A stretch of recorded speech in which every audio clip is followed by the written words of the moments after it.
don't forget to subscribe my channel. Hang Duk Mana.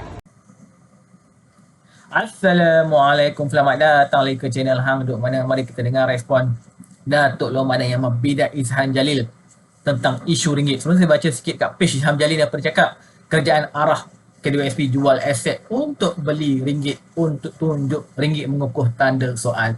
Sebelum tu saya baca sedikit dekat suara keadilan ni. Kuasa politik Menteri Kewangan Kamil Munir menafikan dakwaan pengukuhan ringgit sejak minggu lalu itu berlaku hasil arahan kerajaan agar KWSP menggunakan dana di bawah agensi berkenaan membeli ringgit. Okey, mari kita dengar respon detail daripada Tuan Muhammad Adam. Dia akan komen macam biasa. Syam Jalil menuduh kerajaan Malaysia telah menggunakan duit KWSP tuan-tuan menggunakan duit KWSP untuk menaikkan nilai ringgit. Bila ringgit jatuh, macam-macam yang diperkatakan oleh beliau, macam-macam yang dituduh oleh puak-puak Perikatan Nasional. Dan bila ringgit kembali nak mengukuh ni pula, mereka membuat fitnah mengatakan bahawa kita menggunakan duit KWSP dan sebagainya, menggunakan aset KWSP dan sebagainya untuk membeli ringgit. Ini satu fitnah dan hari ini telah disahkan oleh saudara Isu Politik kepada Datuk Seri Anwar di Kementerian Kewangan, saudara Kamil Munir, yang mengatakan bahawa tidak ada sebarang penggunaan duit ataupun aset KWSP yang telah pun digunakan untuk mengukuhkan nilai ringgit. Saya pun heran macam mana orang yang pernah bekerja dengan Datuk Seri Najib ni, yang mengaku dirinya pakar ekonomi, boleh mengeluarkan satu fitnah yang sedemikian rupa. Dia tahu kalau setakat nak membeli saham dan sebagainya, tak menggunakan dana mereka, menggunakan sumber kewangan mereka untuk melabur dalam pembelian saham. Contohnya macam pembelian saham Lebuhraya Utara Selatan yang dia punya timbal balil, timbal balas, boleh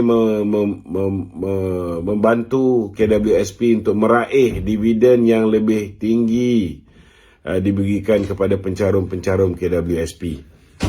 Tetapi hakikat dan realitinya tidak ada penggunaan duit KWSP yang digunakan untuk mengukuhkan nilai ringgit dengan membeli ringgit seperti mana yang difitnah oleh saudara Isyam Jalil. Untuk makluman tuan-tuan, sama jugalah dulu zaman Datuk Seri Najib. Kita bila kejatuhan nilai ringgit penghujung 2016 kerana Trump menjanjikan akan menaikkan interest rate di Amerika, dia menang penghujung Disember 2016, mata wang kita jatuh dengan teruknya sekali. Tetapi pada Januari hinggalah kita pada Mei 2018 nilai ringgit mengukuh, bukan kerana kita menggunakan duit KWSP dan sebagainya untuk membeli ringgit itu sendiri, tetapi lebih kepada bermulanya foreign direct investment masuk. Seperti mana yang tuan-tuan sedia maklum, Datuk Seri Anwar telah pergi ke banyak negara dan telah menyaksikan tanda tangan perjanjian, Memorandum of Understanding dan sebagainya di antara pelabur-pelabur dengan syarikat-syarikat tempatan Malaysia di luar negara, baik di UAE, di baru ni beliau di Jerman, begitu juga beliau berada di Melbourne sebelum tu, dan banyak negara tuan-tuan. Dan benda ni bukan sekelip mata terus masuk, saudara. Pelaburan ni dia makan masa, dan Alhamdulillah kalau kita lihat tahun ni je kita dah ada 329 bilion pelaburan yang telah diluluskan. Dan ini sudah pasti tidak masuk serentak. Kalau masuk serentak tuan-tuan, sudah pastilah nilai ringgit akan mencanak naik. Kerana bila mereka masuk, mereka kena tukar kepada nilai ringgit. Demand untuk ringgit akan meningkat dan ini akan mengukuhkan nilai ringgit. Tetapi kita lihat pengukuhan hari ini disebabkan foreign direct investment yang telah pun diusahakan oleh PMX, oleh Tengku Zafrul dan dibantu oleh Datuk Seri Muhammad Hassan, telah mula menampakkan kemasukan ke dalam negara kita, dan foreign direct investment ataupun pelaburan langsung asing ini yang telah membantu untuk mengukuhkan nilai ringgit, bukan seperti cerita dongeng yang diceritakan oleh Syam Jalil yang hari ini sudah menjadi kawan rapat kepada Khairuddin Botok ni, apa nama dia tuan-tuan, Khairuddin Abu Hassan. So, itulah dia keadaan yang sebenar, saudara. Janganlah kita dengar lagi cerita-cerita dongeng daripada juak-juak Mahathir ni, kerana mereka ni tidak akan rasa selesa, mereka ni tidak akan rasa senang selagi mereka gagal untuk menggantikan kerajaan hari ini dengan kerajaan yang dipimpin oleh Muhyiddin Yassin ataupun Mahathir Mohamad. Selagi dua orang ni tak dapat jadi Perdana Menteri balik, selagi itulah hantu-hantu raya ni, saudara, akan berkeliaran, akan merapu, beroyan tak tentu pasal dan mengeluarkan kenyataan-kenyataan yang tak sepatutnya orang yang mempunyai pemikiran yang waras dan mengaku mempunyai pelajaran yang tinggi boleh mengeluarkan kenyataan-kenyataan bodoh begini, tuan-tuan. Okey. Nah, seterusnya tu Okey. Ada dakwaan dalam podcast Keluar Sekejap di mana Dr. Sam mendakwa kerajaan Anwar Ibrahim ini gagal.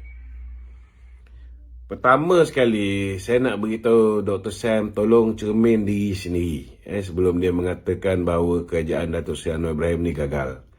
Sebagai seorang yang pernah menjadi pensyarah, ada PhD, sepatutnya setiap kenyataan yang dikeluarkan oleh beliau perlu bersandarkan kepada fakta. Kan? Beliau tak boleh simply kata kerajaan Datuk Seri Anwar Ibrahim ni gagal tanpa memberikan apa bukti kegagalan ni. Dia tak ada nyatakan langsung. Saya tengok podcast ni, langsung tak ada dia sebut gagal kerana 1, 2, 3, 4. Jadi saya membuat andaian, kan? Mungkin Dr. Sam berpandangan bahawa Datuk Seri Anwar Ibrahim ni gagal pertama sekali kerana sehingga hari ini saya tak dengar lagi Datuk Seri Anwar Ibrahim memberikan sebarang tanah kepada NGO yang dikendalikan oleh Datin Seri Wan Azizah seperti mana yang Dr. Sam berjaya lakukan di Terengganu. Tanah yang dulu zaman Haji Hadi dijual kepada Koperasi Insaf, nilai tanah 29.3 juta ringgit, dijual kepada Koperasi Insaf hanya RM550,000. RM550,000. Bila UMNO ambil alih kerajaan negeri Terengganu, kita beli balik dengan harga 6 juta lebih. Koperasi Insaf untung, koperasi yang ada pengaruh PAS di dalamnya, untung 6 juta lebih. Kemudian datang Dr. Samsuri, dia jual kepada NGO Khairun Nisa, iaitu NGO yang dipimpin oleh isteri beliau sendiri. Inilah kegagalan Datuk Seri Anwar, kerana dia tak buat seperti mana yang Samsuri buat. Ataupun mungkin Samsuri memaksudkan dia sepatutnya buat tanah yang berukuran 70 ekar. Sepatutnya dia jual kepada pihak yang ada kaitan dengan PAS, dengan harga RM1,000 satu ekar. Nilai tanah 11.4 juta ringgit, tapi jual dengan harga hanya RM70,000. 70 ekar. 1 ekar RM1. Kalau nak kata PMX gagal berbuat demikian, yang itu dia label PMX sebagai gagal, saya rasa betul jugalah. Yang kedua, saya juga percaya kemungkinan besar beliau merasakan bahawa PMX gagal. Kerana bila negara dilanda musibah, tak kira di mana PMX berada, beliau akan balik ke tanah air. Beliau akan balik ke tanah air dan cuba menyelesaikan masalah rakyat. Macam baru ni dia pergi ke Kelantan dan sebagainya. Bila musim banjir, daripada luar negara dia balik untuk memastikan.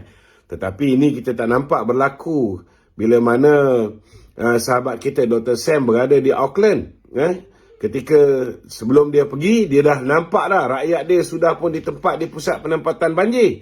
Tapi bila dia berada di Auckland, dia diberitahu bahawa ada di antara rakyatnya sudah mati, meninggal dunia akibat daripada banjir. Kita lihat Dr. Sam langsung tidak memendekkan percutian beliau. Beliau habiskan 11 hari di Auckland.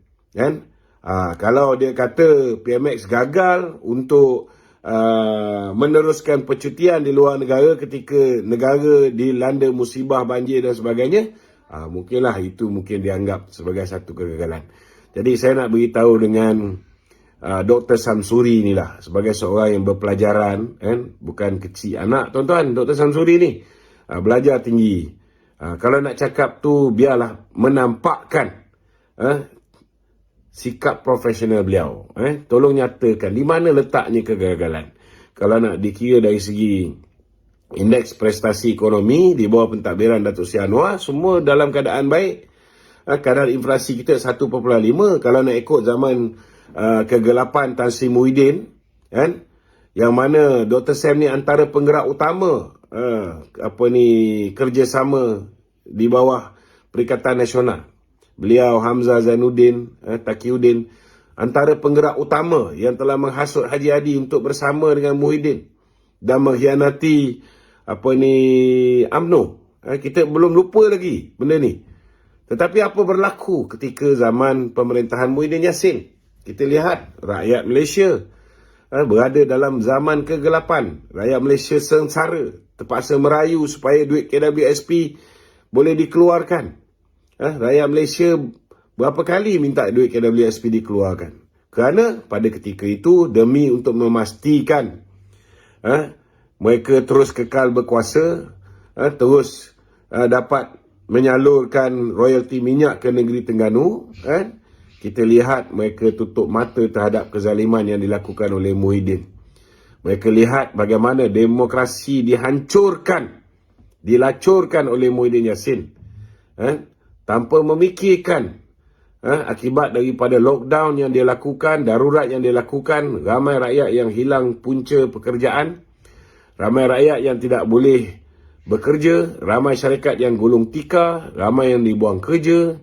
Akhirnya mereka merayu supaya duit KWSP dikeluarkan. Itu pun sekejap buka, sekejap tutup sektor ekonomi. Last kali duit KWSP pun habis, modal niaga pun langsai, semua pinjaman pun langsai, last kali pinjam along. Akhirnya ramai yang mengambil keputusan untuk bunuh diri kerana tak takut, tak tahan kena kejar dengan along. Ini semua berlaku zaman zaman gagal, kerajaan gagal pimpinan Tan Sri Muhyiddin Yassin yang diagung-agungkan oleh Dr. Sam. Ada pernah kita dengar Dr. Sam memikirkan tentang soal rakyat pada ketika itu? Kita tak nafikan hari ini ada rakyat yang tidak puas hati dengan kekurangan beras dan sebagainya, dengan masalah gula pada satu ketika dahulu.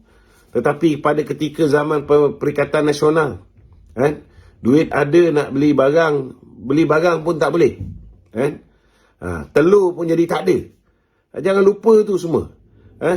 Jangan dia fikir dengan lockdown satu negara bagi RM600 kepada B40 menyelesaikan banyak masalah. Sehingga ke hari ini, kesan daripada apa yang kamu lakukan, mendaruratkan negara tu. Berapa orang masih lagi berhutang dengan Along? Berapa orang masih lagi berhutang dengan bank? Berapa orang masih lagi banyak hutang-hutang yang tidak dapat mereka clear sehingga ke hari ini? Dan ramai yang berhadapan dengan bankruptcy. Ini semua akibat daripada pemerintahan kamu. Dan hari ini kamu begitu berani mengatakan orang lain gagal. Saya nak beritahu kawan-kawan hari ini saya nak beritahu, kita dapat kumpulkan foreign direct investment paling tinggi dalam sejarah, 329 bilion ringgit. Zaman pemerintahan Perikatan Nasional, apa yang boleh dibanggakan? Selain daripada mengisytiharkan darurat, apa yang kamu boleh banggakan? Selain daripada kejayaan kamu bernegosiasi dengan Vincent Tan di atas kapal layar yang menyebabkan akhirnya kita dapat lihat contohnya lah di bawah pemerintahan Perikatan Nasional, satu-satunya kejayaan kamu ialah menaikkan special draw daripada 8 kali kepada 22 kali. Itu je kejayaan kamu. Selain daripada itu, antara kejayaan yang mungkin dia rasa Anwar gagalnya kerana Anwar gagal untuk bak kata orang tu menggunakan dana negara sesuka hati ketika tempoh darurat seperti mana yang mereka buat.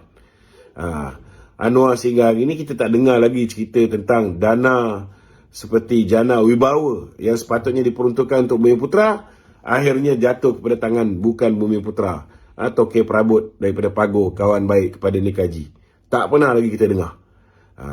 Dan kita pun tak dengar lagi skandal-skandal lain bawah pemerintahan Dr. Sam ni. Jadi sebelum cakap tu pakai otak. Sebelum cakap tu pakai otak, kerana kamu istilah diri kamu tu ada PhD. Ada doktorat. Sepatutnya nak cakap tu beri fakta. Di mana kelemahan-kelemahan yang mengatakan Anwar ni gagal. Okey. Kita saya baca detail lagi kat suara keadilan ni. Katanya dakwaan yang digerakkan oleh beberapa pengkritik kerajaan itu hanyalah sekadar mainan spekulasi demi menimbulkan kegusaran dalam kalangan pemain ekonomi dan orang ramai. Tidak timbul isu sama ada kerajaan guna kewangan dan aset KSP. Ini sekadar spekulasi yang diada-adakan, katanya kepada suara keadilan.